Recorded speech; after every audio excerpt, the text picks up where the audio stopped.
Guten Tag lub Guten Abend, w zależności od tego, kiedy to czytasz, a właściwie w zależności od tego, kiedy to oglądacie, bo dzisiaj Dev Diary odnośnie historycznych Niemiec, z naciskiem na historyczne Niemcy, bo tych Developer Diary odnośnie Niemiec, czyli reworku Niemiec, głównego tematu tego DLC-ka, będzie kilka. Dzisiaj na tapetę bierzemy sobie historyczne Niemcy i zmiany, jakie nas czekają w drzewkach, mechanikach i przede wszystkim historycznym gameplayu pod, no jakby kogo innego. Czym mogą być inne historyczne Niemcy? Znaczy bez kogo nie mogą być, jak bez malarza pokojowego. Jeśli już o panu Adolfie mowa, dostaje nową graficzkę. Tak jest, nowy graficzek, taki nowy, odświeżony graficzek, miniaturka, portret Adolfa, że ja go nie poznam na początku. W sensie, tak patrzyłem na niego i gdyby nie charakterystyczny wąsik i umiejscowienie na tapecie Rzeszy, to prawie chłopa byś nie poznał. Taki jakiś odmłodzony, taki pełny życia i totalny krigu. Tak jakoś patrzę na niego. Na wstępie jeszcze zapomniałem dodać, że zapomniałem o węgierskim Dev Diary. Czajcie, taki mało śmieszny żarcik, że zapomniałem. Węgierskie Dev Diary sobie omówimy w swoim czasie, tylko że o nim zapomniałem, a kolejne Dev Diary się zbliżają, to po prostu gdzieś tam na końcu albo w międzyczasie wrzucimy o Węgrzech, bo tam nawet ciekawe, fajne rzeczy dla Węgier, ścieżki, możliwości dodali. Natomiast dzisiaj to niemieckie drzewko będziemy kontynuować. Swoją drogą to Dev Diary opisujące rework Niemiec, przynajmniej ten historyczny wątek jest tak źle napisany, w sensie tak jakoś nieczytelnie, strasznie dużo niepotrzebnych wstawek historycznych, no chyba że autor tekstu miał wytyczne 4000 słów, nie mniej, no to zapychał czym się da. Dlatego ja zająć się poświęcę i razem przebrniemy przez paradoksowe monstrum. Zapraszam.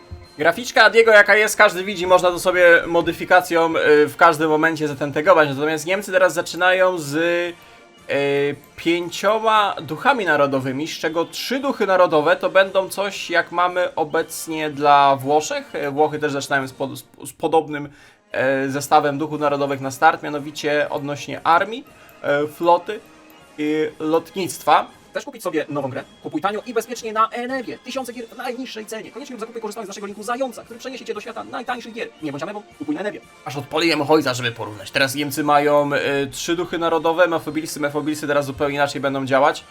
Ale o tych Mefobilsach potem, a dokładnie jeszcze bardziej potem, bo nawet w tym Dev Diary nie ma ich dobrze opisanych. Sztab generalny, goryż porażki. Sztab generalny troszeczkę zostanie po prostu rozwinięty pod ten duch narodowy armii. Dostaną to jakby 2 nowe na lotnictwo i flotę. I to będzie się odzwierciedlać tak jak Włosi tutaj mają do armii, floty, do armii, lotnictwa i floty. Też sobie mają na początku debuffy, które tam rozwijają w miarę możliwości na swój włoski specyficzny sposób. Mefobilsy teraz będą zupełnie inaczej działać, mają bardziej odzwierciedlać ten ekspansywny charakter gospodarki niemieckiej, która bazuje na podboju i wyzyskiwaniu zdobytych terytoriów. Bo póki co wiemy tylko, że Mefobilsy będą się zwiększać o 3%. Consumer goodsy aż osiągną 100% każdego miesiąca i im więcej Niemcy będą posiadać nie swoich ziem nieskorowanych, czytaj, nie wiem, terenów we Francji, w Polsce, Związku Radzieckim, czy tam nie gramy historycznie, no to wtedy tam gdziekolwiek indziej, no to się jeszcze bardziej będzie zwiększać. I już na start Mefobilsy zabierają 10% consumer goodsów, tam dają jakieś bonusy do wywiadu, naprawdę mało potrzebne.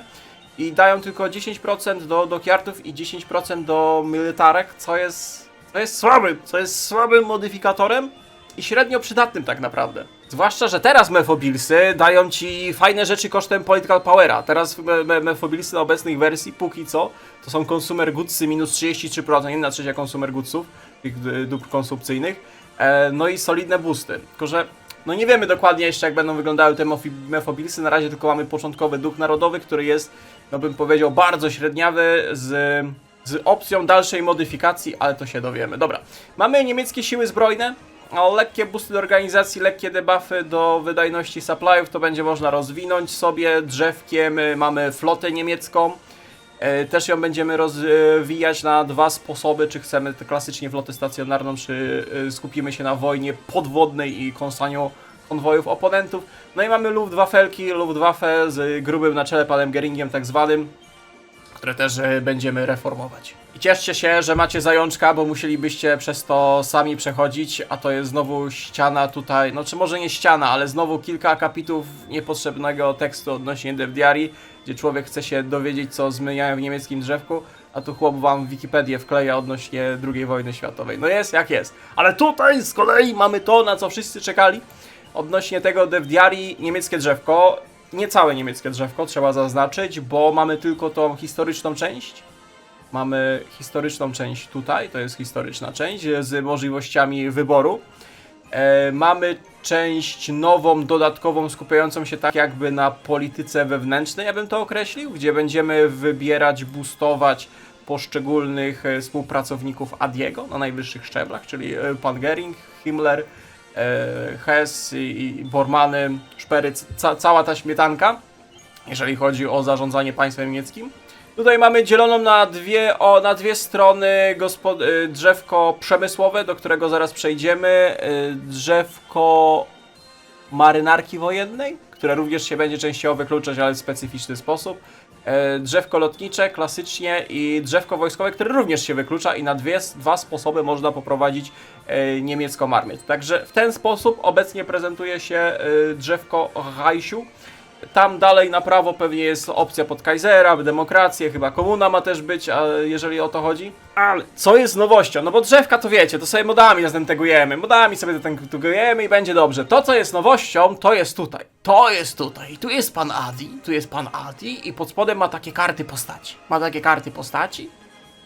I coś tu będziemy wybierać, coś tu będziemy szponcić, to będzie powiązane z polityką wewnętrzną, gdzie będziemy sobie osoby najważniejsze w państwie niemieckim po Adolfie na odpowiednie stanowiska ładować.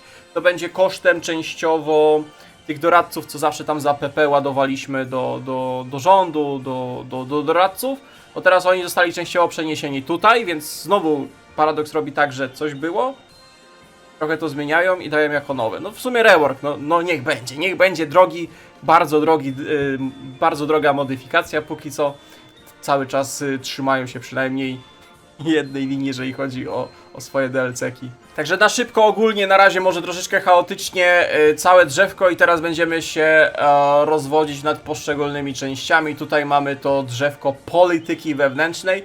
Swoją drogą muszę zaznaczyć, że pewnie z jakiejś modyfikacji wzięli, ale bardzo fajne takie fioletowe wstawki. Czegoś jeszcze takiego nie było, taki fajny klimacik. Mówię o czystej kolorystyce, nie? Mówię o czystej kolorystyce, a sam wybór może nie następców, ale dygnitarzy niemieckich na poszczególne strony, to chyba jest w Tausend i Reichu czy The New Orderze też.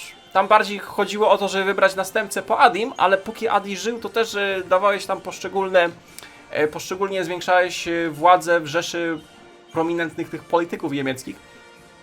Tutaj będziemy mieli możliwość zarządzania aż 7 ścieżkami rozwoju. Tutaj widzę, że skupiają się na aspekcie przemysłowym. Pan Göring, Speer i Todt, gdzie potem się będą wykluczać cele i musimy zdecydować, kto będzie miał największy wpływ na gospodarkę Rzeszy.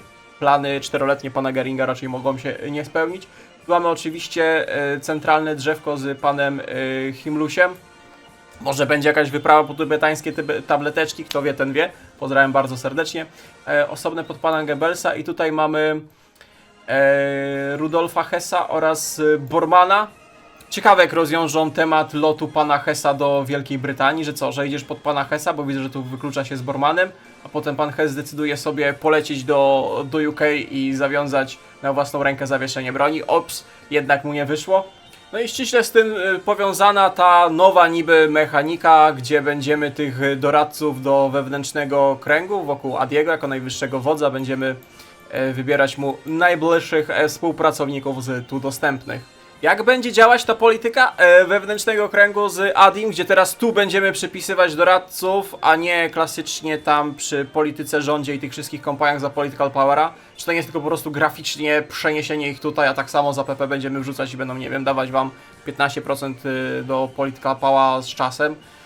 Nie wiem, musimy czekać, bo to będzie w przyszłym Dev Diary razem z Mephobillsami, także jedne z najważniejszych rzeczy niestety nie dowiemy się. Dzisiaj po prostu oglądamy bardzo drogą modyfikację i rework drzewka. Niemcy zaczynają z jednymi z najbardziej wyekspionych, najlepszych, najbardziej doświadczonych generałów, marszałków, jakich można mieć w Hearts of Iron. I teraz będziemy mieli niby większy wpływ na to, jak ten niemiecki sztab generalny będzie się tworzyć, bo dodali i usunęli część starych dowódców wojskowych i będziemy ich sobie odblokowywać za pomocą odpowiednich ścieżek w celach narodowych. Czyli coś, co było, tylko znowu jest dodane, przerobione, z modyfikacji pewnie troszeczkę też zabrane. Bo jak tak patrzę, to jakoś dużo większych, zaskakującej liczby niemieckich generałów nie posiadamy, po prostu nie wiem, na przykład zabrali nam pana Mansteina, pana Rommela czy pana Guderiana i dostaniemy ich jako zrobimy odpowiedni cel w drzewku narodowym, także no. Ale nowa mechanika jest. Pojawiający się generałowie. I tym samym sposobem przechodzimy do niemieckiego drzewka wojskowego, które tutaj, uwaga, nowość, będzie się dzielić na dwie części. Tutaj mamy pruskie dziedzictwo, które będzie w taki lorowy sposób odnosić się do pruskiej armii, czyli nastawienie na piechotę i nastawienie na artylerię. To będzie taka pruska przewaga ogniowa. Będziemy mieli możliwość rozwoju artylerii, przygotowania artyleryjskiego i zrobienia tych takich, których powinniśmy troszeczkę kojarzyć z I wojny światowej, czyli niemieckich Stormtroopersów do zdobywania okopów i umocnień wroga. I faktycznie zaraz do nich przejdziemy. Będzie można zrobić takie elitarne, znaczy oni będą jako bataliony wsparcia, ale zrobić dywizję klasycznie takiej mocnej piechoty z dużą ilością artylerii, no i słodką przewagę ogniową przy wsparciu lotniczym. Zdobywać tereny dla rzeczy. Na przykład pójdziemy sobie niehistorycznie pod Kaisera, no to będzie można zrobić sobie pod Kaisera lorowe dziedzictwo pruskie. Ale oczywiście będzie też klasyczne, historyczne, drugowojenna opcja Blitzkriegu pod czołgi niemieckie. I to drzewko częściowo będzie się łączyć z lotniczym, ale do tego zaraz przejdziemy, bo tutaj znowu paradoks nawet 30% z siebie nie dał, ale będzie można faktycznie zrobić te połączone, przynajmniej na początku, jak to Niemcom działało, połączone wsparcie wojsk naziemnych i lotniczych. No i klasycznie tam się wykluczają drzewka, a tu mamy część wspólną, ogólnie rozwojową dla Niemiec. To co będzie boleć? Że jak idziemy pod pruskie dziedzictwo, to docelowo mamy mieć Grand Battle Plan, a nie przewagę ogniową. Najmniej doktryna, którą lubię, to jest Grand Battle Plan. Jak już mam grać, to biorę przewagę ogniową, chyba że roleplayujemy, wczuwamy się pod jakieś kraje socjalistyczne, to bierzemy sowiecki Mass Assault. A tu będziemy poniekąd troszeczkę zmuszeni do tego Grand Battle Planu, bo dostajemy srogie boost, znaczy 2 razy po 50 do doktryny. No i odblokowuje nam się pewna decyzja. Ta decyzja to nic innego jak boosty przeciwko krajom, z którymi Niemcy będą walczyć. Tutaj mamy Francję, Belgię, Polskę i to są boosty po prostu na naszą piechotę nastawioną, znaczy na naszą armię nastawioną na piechotę i artylerię. Dostajemy poszczególne boosty dla piechoty, artylerii i nawet dla zmeszków lekutkie. One będą trwały 90 dni. Na 3 miesiące dostaniemy ten boost i będzie go można odnawiać co roku, nie? Czyli na przykład jeżeli w 40 roku przy tych boostach nie uda nam się zająć Francji, no bo utknęliśmy gdzieś przez te 90 dni, no to po roku będzie można na 41 znowu uruchomić kampanię i ofensywę przeciwko Francji. To oczywiście jest zabrane z modów i nawet nie będę wymieniał, ile modyfikacji już z tego korzystało, z takich powiedzmy planowanych operacji, które na jakiś czas miały wam dać tą przewagę jako strona atakująca. Natomiast tu jest coś fajnego i to niestety będzie te Sturmtruppe bataliony. One będą niestety tylko dla opcji pruskiej. Jak będziemy chcieli klasycznie iść sobie pod drzewko pancerne niemieckie, no to nie będziemy mieli do nich dostępu, a to były całkiem fajne takie bataliony szturmowe, które byśmy sobie wrzucali na piechotę, a nawet czołgusie. Nie wiem, fińskie drzewko posiada tych jegrów dodatkowych na też te dywizje, znaczy bataliony na nartach, które mają dawać im zwiat lepszy, czy coś takiego. Tylko że oni mają to ogólnie dostępne, nie? A tutaj Niemcom dodają, ale tylko pod opcję pruską. Szkoda. Sama ścieżka pancerna dla Niemiec też nam daje te czasowe boosty do wojny z poszczególnymi krajami, tylko tutaj mamy nastawienie na dywizje pancerne i to one mają przodować w atakach i tu mamy na 45 dni. Połowa mniej czasu, ale te boosty mają być mocniejsze, nie? w ten sposób, że tych dywizji pancernych naturalnie będziemy mieli mniej, ale będziemy lepsze statystyki wyciągać niż jakbyśmy mieli tą armię pruską, czyli praktycznie całą naszą armię. Byłoby ich więcej, ale słabszej. No logiczne. I też po roku można sobie odnowić. Jak idziemy pod wojska pancerne, to dają nam generałów. Patrzcie, generałów sobie odblokujemy. Wcześniej tego nie było. Guderiana odzyskamy, Robla odzyskamy. Niesamowite. 1 razy 50 do wojny mobilnej. Tam było 2 razy 50 na... 2 razy 50 na Grand Battle Plan, nie? Więc tu mamy jedną, a tam dwie. No to faktycznie, jak napisali, tak próbują więcej zachować to, że tam mamy po prostu więcej, ale słabszego wojska. No bo niby piechota pruska, a tu mamy czołgusie lepsze, ale będzie ciężej te wszystkie buściki skumulować. I w sumie, no spoko, że coś takiego zrobili, tylko mało. W sensie nie, że mało,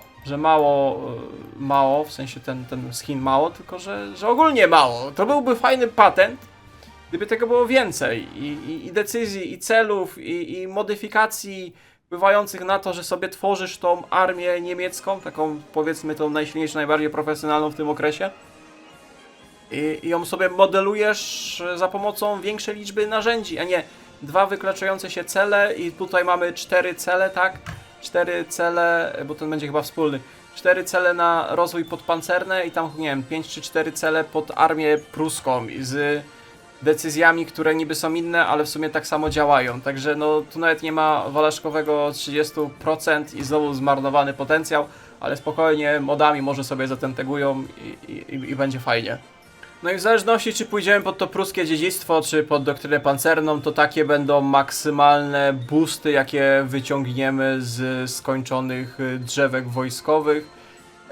Dużo tak kaiserreichowo rozpisane mi się teraz jak paradoks coraz częściej daje dla swoich krajów takie łączne duchy narodowe, które będą kumulować dużo rzeczy. To mi się przypomina z Kaiserreichem, gdzie na Kaiserreichu to już od dawna jest, że jak kończysz jakieś drzewko, to masz taki potężny duch narodowy boostowany przez ileś tam celów narodowych. Teraz paradoks to samo robi. Jak tak patrzą, to co? No po 5 organizacji wszędzie, defensywa artylerii plus 5%, tak się zastanawiam, defensywa artylerii, co? No ale no spoko, jak artylerię dajesz pod soft ataki, przełamanie i tak dalej, no ale tu sobie zbustujesz artylerię. Przechwytywanie sprzętu 5%, tu też się powtarza szybkość planowania, tu mamy szybkość okopania się. Inicjatywa 5%, tu może być ciekawa koordynacja, tu może jakieś fajne buściki z radiami i tymi kampaniami sygnalizacyjnymi będzie można podciągnąć, ale tak naprawdę no Air Superiority, dużo fajnych zielonych plusików, ale mały impact będzie. Drzewko sił powietrznych, znowu ręce opadają, bo bez pomysłu i po raz wtóry widzę coś takiego, że jako Niemcy mamy wybór i to ten wybór po prostu skupia się na tym, że mamy 3 cele. Mamy 3 cele, które decydują, czy mamy troszeczkę więcej boostów na kasy, w sensie te bliskiego wsparcia, czy na bombowce taktyczne, czy, uwaga, robimy Niemcy pod strategiczne. I znowu byłoby fajne, bo dawałoby wiele różnych możliwości gry. Znaczy, no dobra, nie daje żadnych możliwości, bo Hoja od praktycznie początku chyba non-stop gra się pod kasy, tylko pod kasy, przewagę w powietrzu, kasy, dywizje pancerne i Polacy do przodu. Ale przynajmniej na singlu mógłbyś się pobawić i porobić coś innego. Ale niestety zrobili tylko cały ta mechanika wyboru polega na tym, że masz 3 cele, a dalej to samo klikasz. Więc znowu niewykorzystany potencjał, trzeba było porobić jakieś nawet krótkie, nie wiem, 35-dniowe, krótkie 35, jakiekolwiek malutkie cele narodowe, których byś nawet nie musiał robić, ale one by były, bo jakbyś chciał się stechować Niemcami pod bombowce strategiczne, to byś olał sobie to wszystko, jakieś helikoptery, jakieś wunderwaffony i byś robił sobie swoje strategiczne bombardowania Moskwy, Londynu z bezpiecznego domciu w Berlinie, nie? No ale nie, robisz jeden cel narodowy, który daje ci tam chyba plus 15, zaraz do tego przejdziemy, do chyba zasięgu czy do czegoś i to jest całe sfokusowanie niemieckiego Luftwaffe na dany typ lotnictwa. Także znowu niewykorzystany potencjał, a i tak wszyscy będą pewnie lecieć pod kasy, no bo meta zawsze jest na kasy i tu jeszcze dostajesz dodatkowe boosty w postaci połączonej armii pancernej z wojskami lotniczymi. No i tutaj mamy to, na co przed chwilą narzekałem, nastawienie na kasiki taktyczne, strategiczne i to jest, czym oni się będą różnić. Dostajemy przede wszystkim przy kasach, dostajemy Air Support Mission Efficiency plus 10, srogi buścik. Przy taktycznych dostajemy 10 do bombardowań strategicznych i 5% do Air Support Mission Efficiency. Taktyczne mają robić jako po prostu coś, co łączy bombardowania bliskiego wsparcia, czyli kasy, i strategiczne.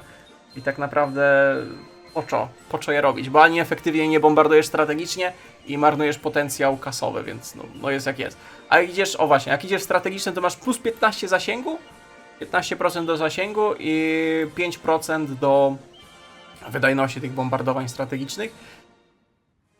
I to jest najważniejsze, co z tego wyciągasz, bo tutaj dostajesz jeszcze bonusy do odpowiedniej doktryny, w zależności co ciągniesz, dostajesz doradcę. I to wszystko jest skumulowane. Plus jest taki, że ten cel się robi 35 dni, nie? I tu przez chwilę była nadzieja, 35 dni. Jakby to zrobili, nie wiem, po... Na przykład, nie wiem, 17 dni. 17 dni i rozbili ten cel narodowy na 3 osobne cele narodowe i w jednym dostajesz, nie wiem, doradcę, w drugim robisz sobie doktrynkę, cokolwiek, no nie wiem, albo robisz jeden cel narodowy trwający 70 dni i on jest pod tytułem, nie wiem, kierunek Luftwaffe i masz po prostu decyzje, które ci się wyświetlają i zawsze masz 3 opcje i sobie wybierasz. Możesz na przykład skombinować, masz pierwszą decyzję o doktrynie, masz tam jakieś tam lorowe opisy i sobie wybierasz, czy chcesz to, czy chcesz doktrynę tą. Potem masz drugi event i wybierasz, jaką chcesz mieć pulę asów z tego, no nie wiem, to jest nawet, to nie jest nawet 30%, a my za to zapłacimy. To mnie tak boli, moje polskie januszowe serduszko. I teraz tak, albo tutaj jest znowu źle, nieczytelnie opisane przez autora tego Dev Diary, trzeba się domyślić, co poeta miał na myśli, albo będzie dopiero rozwinięte w kolejnym Dev Diary, mianowicie, że aby całkiem zreformować Luftwaffe i ściągnąć debuffy, jak dobrze pamiętacie, tam jest ten duch narodowy, początkowy dla Niemiec i Luftwaffe zaczyna, że ma większe szanse na zwycięstwo, na wypadki lotnicze i więcej manpowera potrzebuje na obsługę tych samolotów. Żeby rozwiązać te problemy, nie można tego zrobić do czasu, aż u władzy jest Göring, czyli dopóki gruby jest na samolotach, teraz nawet grubego na samoloty, na Luftwaffe nie chcą wpuścić, a wcześniej nie chcieli go wpuścić na Senat Rzeszy. Kto wie, ten wie. Hehe. Dlaczego grubego nie chcieli wpuścić na Senat Rzeszy. Ale wracając do tematu, nie ma napisane, czy pozbycie się Göringa z Luftwaffe chodzi o to, że będzie jakaś mechanika, decyzja, że pozbywamy się pana Göringa i ktoś inny przejmuje władzę nad Luftwaffe? Czy chodzi o to, że on nie może być tutaj doradcą, bo daje nawet całkiem fajne, sensowne buściory? W porównaniu do tego, co jest teraz, to daje jeszcze więcej. Czy chodzi o to, że zreformować Luftwaffe w pełni możesz dopiero jak się pozbędziesz Adiego? Jak się pozbędziesz Adiego i pójdziesz w jakąś ścieżkę niehistoryczną, to razem z Adi też jego doradcy, nie? Ci najważniejsi, czyli pan Göring, Himmluś i tak dalej, wszyscy są usuwani, na przykład jakieś podkaiserowe Niemcy, to możesz sobie na przykład tego pana zatrudnić i będziesz mógł w pełni zreformować Niemcy. Nie wiem, co tu poeta miał na myśli, bo zamiast to rozpisać, opisać, on ci wali kolejny akapit jakichś ciekawostek historycznych, także... Ale jeśli, z tego co ja zrozumiałem, w jakimś sposobem pozbędziesz się grubego, nie wiem, czy nie idziesz historycznie, czy o co tam chodziło, to tak będzie wyglądało zboostowane Luftwaffe. 25% szans na pojawienie się asa lotniczego, Air Support, Naval Mission Efficiency, Agility i zużycie paliwa minus 10%. Gdzie albo będzie w kolejnym diarii, albo weź się domyśl, o co tu chodziło. Flota wojenna, budowa super ciężkich pancerniczków i 4 lotniskowców do wojny. I teraz to jest drzewko, które się nie wyklucza, ale jednak się wyklucza. Mianowicie, jeżeli mamy podział klasycznie na flotę stacjonarną, pod pancerniki, lotniskowce, no i na przechwytywanie konwojów pod U-boty, z jedną ciekawostką, ale zaraz do tego przejdziemy.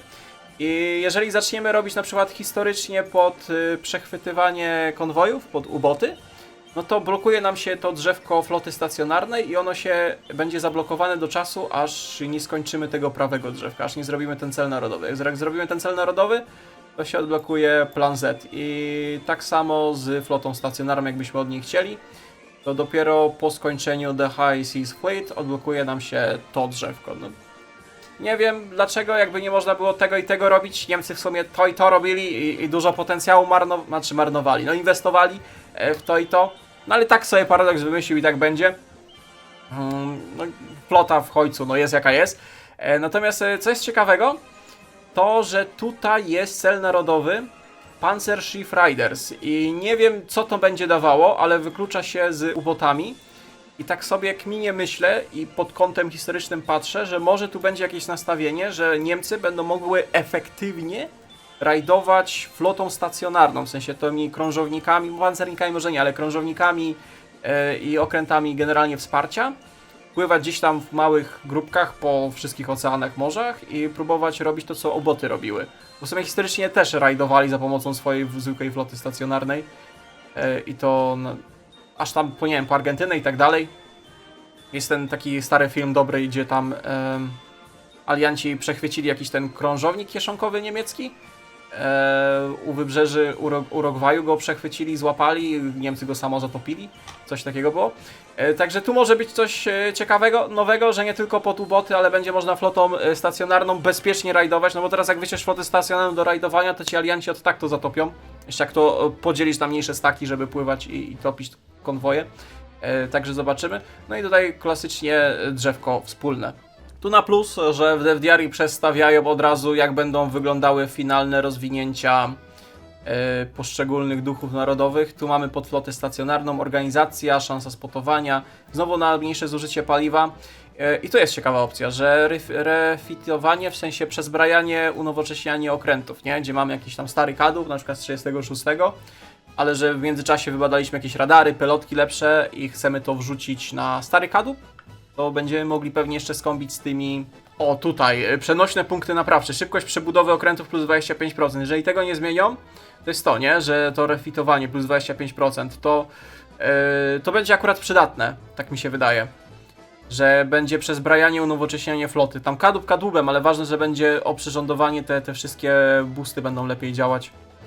Nie od nowa cały okręt budować i tutaj przy tych buścikach będzie można szybko to przebudowywać. No a Kriegsmarine no to klasycznie do floty podwodnej, chociaż heavy guny, hit chance, light guny, hit chance plus 5%, niewiele, ale zawsze coś.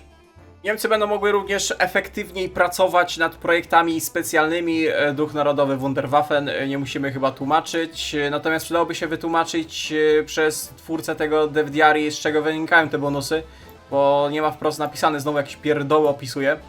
A no nie wiem, na logikę wnioskuję, że jak skończysz, nie wiem, drzewko pancerne, czy w ogóle wojsk naziemnych, to dostaniesz, ci się rozwinie, że będziesz miał 10% szybciej badanie nad projektami specjalnymi czołgów w tej zakładce projektów specjalnych.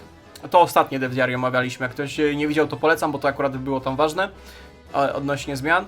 No ale no, tak czy siak Niemcy dostaną po 10% do rozwoju przy projektach specjalnych w praktycznie chyba każdej dziedzinie. Przebrnęliśmy przez wojsko. Nie wiem, czy te zmiany wojskowe wam się podobają, albo inaczej, czy spełniają wasze oczekiwania, jeżeli chodzi o DLC dość drogi od Paradyżu. Tu jest natomiast ciekawie to rozwiązali, znaczy ciekawie, no w inny sposób, że drzewko przemysłowe dzieli się znowu na dwie wykluczające się ścieżki. I mamy tą bardziej taką liberalną ekonomię, nastawioną na wolnorynkowy wzrost.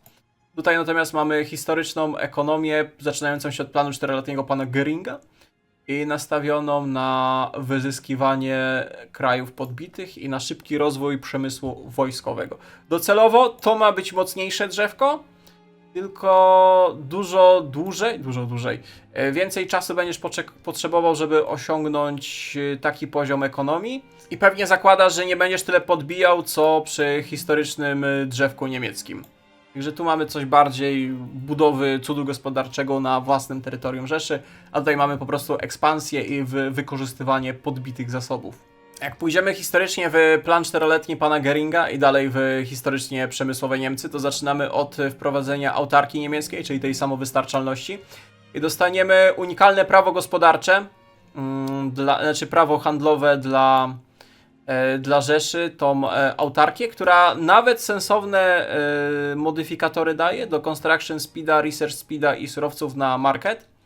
To jest plus 5 i 15% surowców na market. I jak to sobie porównamy z tym, co daje na przykład ograniczony eksport, tempo budowy plus 5, ale szybkość rozwoju już plus 1, moc przełomowa plus 5, wydajność stoczni, surowce na rynek 25. Wzmożony eksport, no to jest szybkość budowy i tak dalej, a gospodarka zamknięta daje po 0, znaczy nie daje żadnych tych bonusów. do przemysłu, no to ta autarkia dla Niemiec, patrząc, że to jest z 25 na 15% surowców, mniej surowców na rynek i mamy plus 5 i plus 5 do tempa budowy i rozwoju, no to nawet spoko. I dalej będziemy sobie klasycznie rozbudowywać tą autarkię, będziemy mogli zdobywać zagraniczny przemysł, zagarniać dla siebie hajźwerkę, czyli to, co chyba teraz jest. Te cywilki dostaniemy pod surowce syntetyczne, no i aż osiągniemy samowystarczalność gospodarczą. Tu jeszcze trzeba nadmienić, że to drzewko ma, ta autarkia, ta ścieżka autarki ma też ten poddrzewko takie chyba ściśle wojskowe, przemysłowo. Nastawienie na szybką militaryzację. Tego nie ma pokazane DevDiary, dlatego tutaj pokazuję, bo tutaj jest ta autarkia, nie? I to się łączy, nie? W sensie, że to i to robimy. Także tu pewnie będzie trochę surowców, trochę militarek, pewnie jakieś boosty do tych militarek. I tutaj, a trochę zasłaniam kamerką, ale zaraz będzie większe, to drzewko przemysłu wojskowego pod autarkię historyczną kończy się Totalem Kriegiem. A jak wszystkie grzeszne żbiczki wiedzą, Totalen Krieg daje fajne bonusy. Bo Totalen Krieg to teraz jest lepsza wersja totalnej mobilizacji, która w przeciwieństwie do totalnej mobilizacji zabiera tylko 1,5% manpowera, a nie 3%. Aż sobie sprawdziłem, tak. Pełna mobilizacja minus 3% manpowera kradnie, za 10% consumer goods i tempo budowy fabryk wojskowych 30%. Natomiast Totalen Krieg 1,5%, które możemy odzyskać kobietami w miejscach pracy, które daje 3%, więc wychodzimy plus 1,5% manpowera tak naprawdę dostajemy. Jeżeli to będzie działać tak jak powinno działać, na logikę. Znowu 10 consumer goodsów, przekształcanie fabryk, wydajność dodatkową dostajemy, factory output i stoczni, no i 20% do militarek. Ale to jest ciekawe, że jak totalna mobilizacja zabierała 3% manpowera, to zabiera tylko 1,5% manpowera i tak można wrzucić kobiety pracujące, które zawsze po prostu równoważyły tą totalną mobilizację, a tutaj jeszcze będziesz wychodził na plus z manpowerem przy wojnie totalnej. Widzicie? Wojna totalna, same plusy. Natomiast drzewko wolnorynkowe niemieckie najewidentniej jest zrobione pod to, jak chcemy iść ahistorycznie, bo nawet pierwszy cel nam zabiera popularność partii faszystowskiej, obniża stabilkę jeszcze w państwie niemieckim. Tracimy Hjalmara Schachtę, ale dostajemy Ludwika Erharda. Bardzo ważna postać w powojennej gospodarce RFN-u i w sumie dzięki niemu dzisiaj Niemcy wyglądają jak wyglądają, jeżeli chodzi o gospodarkę. Spłacamy mefobilsy, no ale o mefobilsach ciężko się wypowiedzieć, bo nie wiemy jak będą działać. Dosłownie spłacamy mefobilsy. I dalej tego drzewka nie ma rozwiniętego. Tu mamy oczywiście część wspólną, tu mamy znowu jakiś cel osobny narodowy na Tamy. Tamy mają być w tym DLC-ku, też się może dowiemy którymś DevDiary. No ale wracając do tematu wolnorynkowych reform, no to lecimy tym drzewkiem. Prawa pracowników, znosimy kontrolę cen, no tu pewnie będzie dawał jakieś tam boosty. Czy przy consumer goodsach, cywilki, czy do technologii, urbanizacja, masowa produkcja. I docelowo, tak jak mówiłem, to drzewko ma być mocniejsze od tego drzewka koniec końców. Tylko będzie potrzeba dużo więcej czasu, żeby silniejsze gospodarczo Niemcy zbudować. No nic dziwnego, że potrzeba będzie dużo więcej czasu na gospodarcze Niemcy, jak spłata i odbudowa tej ekonomii to jest 75 consumer goodsów, wydajność, ale jak skończymy, mamy niemiecki cud gospodarczy. Także Trade Extra Resources per Factory plus 1. Ciekawe, Research bonusy, Efficiency Cap 5%, ale Construction Speed plus 15%.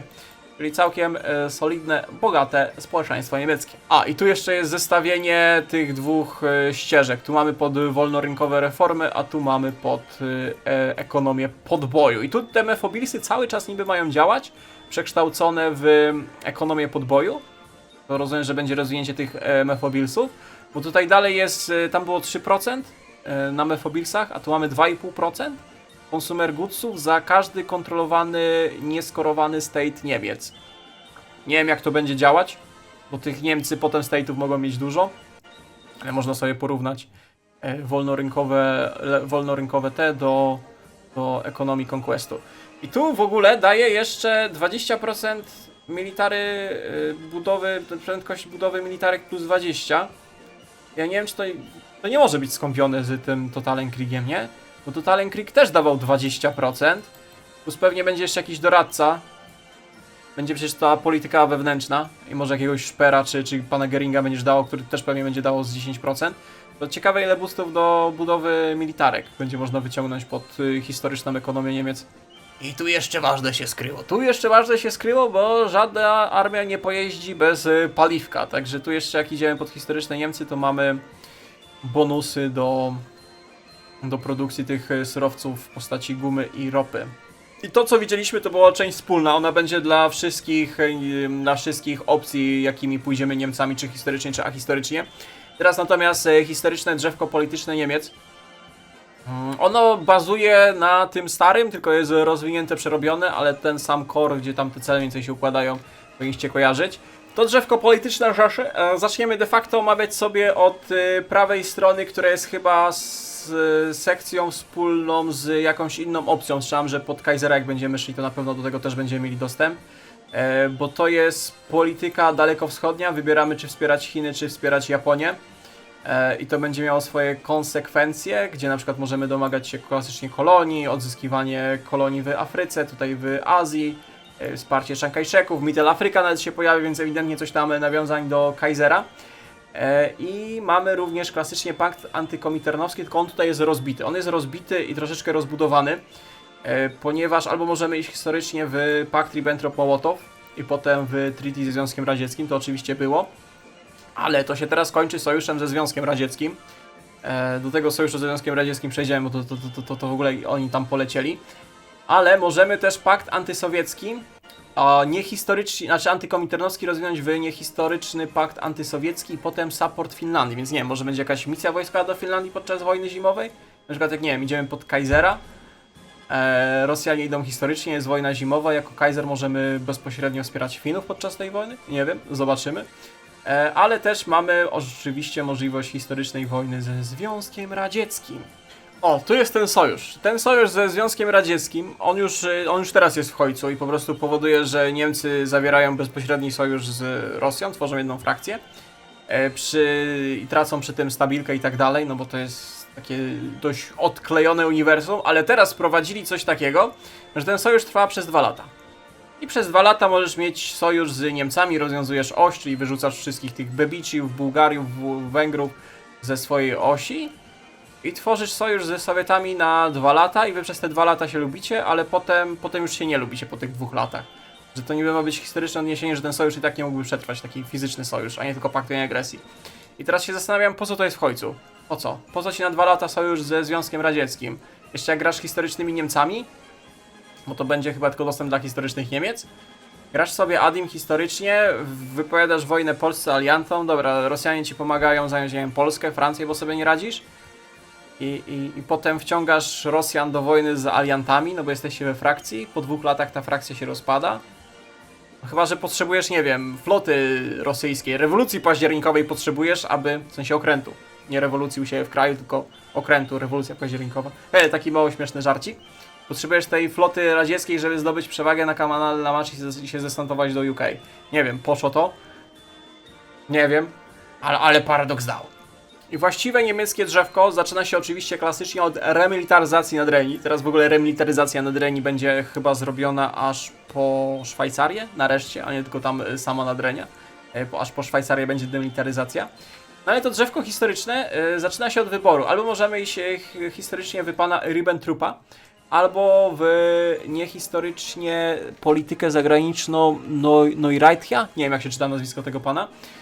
On tu chyba mniej agresywnie będzie podchodził do tematu, bo może na przykład dogadać się z Czechosłowacją i zamiast ją rozebrać Sudetlandy i tak dalej, to możemy zrobić z nich chyba w całości z Papeta. Znaczy to będzie tak czy siak prowadziło do wojny, tylko w inny sposób będziemy politykę zagraniczną, dyplomatyczną prowadzić. Tak mi się wydaje.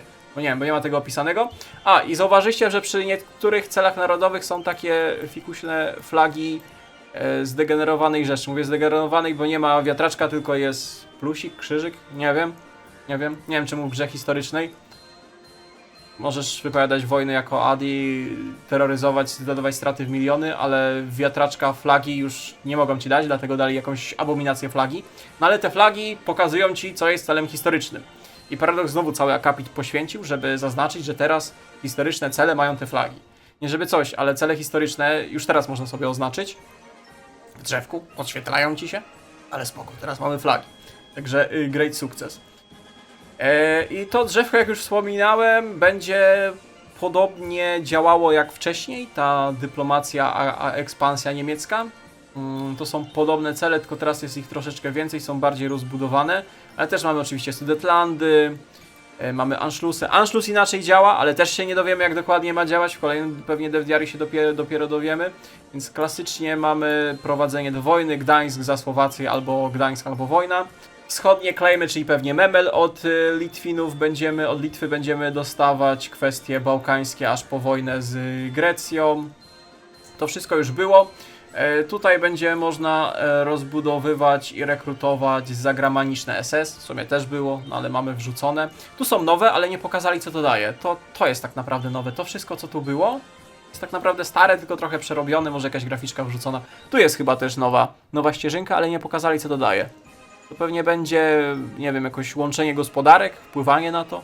W sensie wpływanie na gospodarek i armię krajów od nas już de facto zależnych jako Niemcy, nie? Pewnie Węgry, Bułgaria, czy od popetów, jakie będziemy tam tworzyć. A tu możemy wspierać, dopiero teraz zauważyłem, będziemy mogli wspierać zamach stanu w Liechtensteinie? Nie Luksemburgu, Liechtensteinie, na pograniczu Austrii i Szwajcarii. No nie wiem, ale będziemy mogli. W ogóle to jest triumf woli za zwycięstwo już w sumie totalne. W sumie to też było. No i no, to było, ale odnowione, dodane, ale nie pokazane. Także no tyle, co mogę powiedzieć o drzewku politycznym.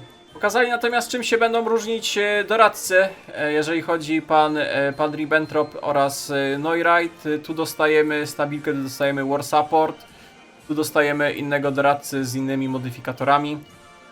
Tu usuwamy Ribbentropa, a tu usuwamy aż kilku generałów, polityków, advisorów, marszałków. I Adi. Tu Adi będzie Führerem pod tańsze advisor kosty. A tu pan Adi będzie też daje Führerem, ale będzie dawał Army Experience i Naval i Air Experience. I jak jeszcze raz zerkniemy na to drzewko polityczne, to omówiliśmy sobie to tutaj, tu omówiliśmy sobie to tutaj i tu jest jeszcze taka malutka odnoga.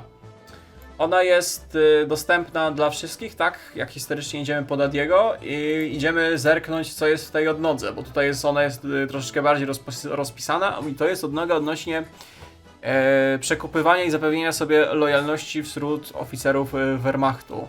Zaczynamy od drobnych łapóweczek, które wpływają na ten duch narodowy. Na samym początku, co wam mówiłem, że będą te 3 duchy dla armii, lotnictwa i floty, to ten będzie wpływał na armię. Będziemy mieli tańszych doradców, ale to troszeczkę wpłynie negatywnie na zdobywanie doświadczenia przez naszych marszałków, generałów, no bo będą troszeczkę skorumpowani. I mamy kilka celi narodowych, które mogą nam tam rozwinąć i pomóc kontrolować Wehrmacht jako pan Adolf. A jeszcze bardzo ważna rzecz, bo nie żeby to już było wcześniej, z decyzji rekrutowali sobie te dywizje SS z poszczególnych regionów, to teraz dostajesz cele narodowe i też będziesz rekrutować zagranicznych ochotników do SS. Doradcy polityczni. Po pierwsze tak, większość i tak się klasycznie wyklucza w zależności od tego, jaką mamy partię u władzy, ale trzeba zaznaczyć, że spora część polityków i doradców została przeniesiona do tego wewnętrznego kręgu Adiego, nie? Do tej mechaniki, gdzie mamy te portrety. W sensie ci najważniejsi, nie? Goebbels, Himmluch, Gruby, Göring, zostali tam przeniesieni, więc ich tutaj nie ma. I to będą w sumie chyba 3, tak? Nie wiem jeszcze, jak to będzie działać, ale będą dodatkowe sloty dla doradców, nie? Czyli będziesz miał doradców tu i tu. Tu są ci klasyczni. Są nowi, oni się oczywiście wykluczają. Z ciekawostek jest pani Leni Riefenstahl, czyli pan Goebbels będzie miał dobrą współpracownicę od propagandy filmowej. Mamy Erharda. Gdzie jest Erhard? Gdzieś go tu widziałem. O, jest Erhard. Do ekonomii. Mamy Heydricha. A reszta albo jest, albo ciężko się domyślić, co będą robić, albo jakoś nie zwróciłem na ich uwagę pod kątem historycznym. Teraz trzeba spojrzeć na tą grafikę. To jest obecny Hojec, podstawka bez żadnych modyfikacji, nawet Radio Zając mam wyłączone. I to są teoretycy wojskowi.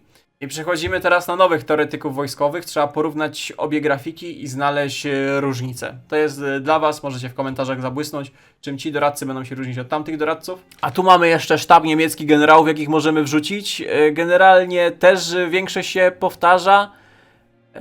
Jest pan Rommel, jak go sobie odblokujemy pewnie z drzewka pancernego, jest pan Student do tego, jest pan Ferdynand pod piechotę klasycznie, trochę tego. To jest ciekawe. Bo w sztabie wojskowym możemy wrzucić jakiegoś kolegę od przemysłu. Nie wiem, to on tu ma przemysłowe jakieś boosty, będzie miał. Ciekawe. A tu mamy Departament Rakiet? Head of the Missile Department? Czyli co, on będzie projekty specjalne boostował?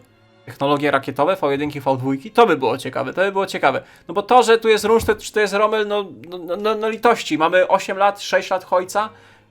Pewnie znowu będziemy zaczynać od tych samych 3 celów badawczych i odrzucania pana Rommela jak najszybciej.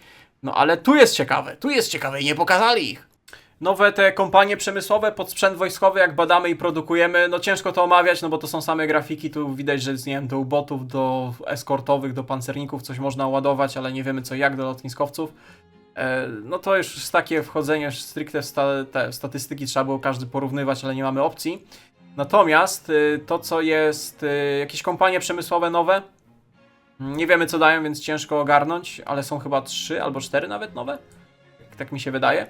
Natomiast modele 3D pokazali i całe to DevDiary jest tak piękne, że zamiast pokazać jakiś projekt specjalny, jakby wyglądało, nie wiem, projektowanie Ratte, krążownika lądowego czy czegoś, to oni ci pokazują, że możesz sobie light traktora zategować. Rozumiesz, ten pierwszy niemiecki już po I wojnie światowej, bardzo, nie wiem, czy to można nazwać lekkim czołgiem, no niby jest lekki czołg, ale to był bardziej tankietka chyba.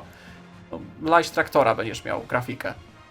Nie wiem, jeżeli możesz zbudować sobie jakiegoś heavy tanka, jakiegoś tygryska 1, 2, zaprojektować i dać mu wygląd light traktora, no to nawet będziesz mógł pośmieszkować troszeczkę. I w zależności od tego, gdzie powstanie niemiecka stópka, będą nowe grafiki żołnierzy pokazani. Tu będą te takie fajne czapki. Nie wiem jak one się fachowo nazywają, ale to jest z kolonii afrykańskich, tam tych na południu. Takie trochę pierwszowojenne klimaty. Tu mamy hełmy do Afrika Korps. Tu w ogóle jest pełny, piękny mundur pod Afrika Korpsy. Tu uszanki. Powiedzcie Adiemów, żeby w 41 szykował uszanki, jak zaczyna się Barbarossa. To by was z gabinetu wyrzucił. Co to za defetyzm. Moskwa w 2 miesiące. I to jest tak naprawdę tyle, jeżeli chodzi o zawartość tego DevDiary, czyli tak naprawdę no w sumie niewiele, nic konkretnego, najważniejsze mechaniki, bo z tych DLC-ego przynajmniej najważniejsze są mechaniki, a nie to jakie są cele narodowe, no to i tak sobie modami potem pozmieniamy. Czyli Mefobilsów nie pokazali, jak działają te Inner Circle, ta polityka wewnętrzna, jak będzie działać też nie wiemy, ale chciałbym, żebyśmy sobie porównali, to jest całe drzewko niemieckie, tak, to jest całe drzewko niemieckie obecnie, proszę ogarnąć się wzrokiem, w sensie całe, no historyczne plus część wspólna, przemysł i wojsko. I teraz porównamy sobie do obecnego drzewka niemieckiego. No to jest część kaiserowa, to jest obecne, no. Patrzysz na obecne drzewko niemieckie, to ci ręce opadają. No, ale na szczęście pewnie nikt z was nie gra podstawki. O, powiedzmy, to jest coś takiego. To jest to drzewko ekspansji. No faktycznie podobne. Też zaczyna się na Dreni. Te cele mniej więcej podobnie idą. Tu jest ten sojusz ze Związkiem Radzieckim. I on teraz będzie działał po prostu tak, że będą te 2 lata sojuszu, a potem to jednak nie. Ale nie wiem po co to. Także, no, przerobione. No najważniejsze, że... drzewko armii! No teraz faktycznie to jest, w porównaniu do tego co było, a co mają dać, to faktycznie jest duży postęp naprzód, nie? No jest. I najważniejsze, obecne zdjęcie malarza pokojowego, proszę się przyjrzeć. I nowe zdjęcie malarza pokojowego, jakie chcą nam dać. No jest różnica. Faktycznie taki odmłodzony, taki no jak nie panali. Nie wiem co wy o tym myślicie, o tych zmianach, jeżeli chodzi o te Niemcy. Możecie dać znać w komentarzach, czy wam się podoba. No ciężko, żeby się nie podobało, bo jakakolwiek zmiana w drzewku niemieckim będzie na plus. Także nie pozostaje nam nic innego jak czekać na dalsze DevDiary, żeby dokończyć to drzewko Niemiec, no i żeby pokazali resztę mechanik. Także dziękuję wam za uwagę, dziękuję wszystkim, którzy oglądali do końca, do następnego. Cześć.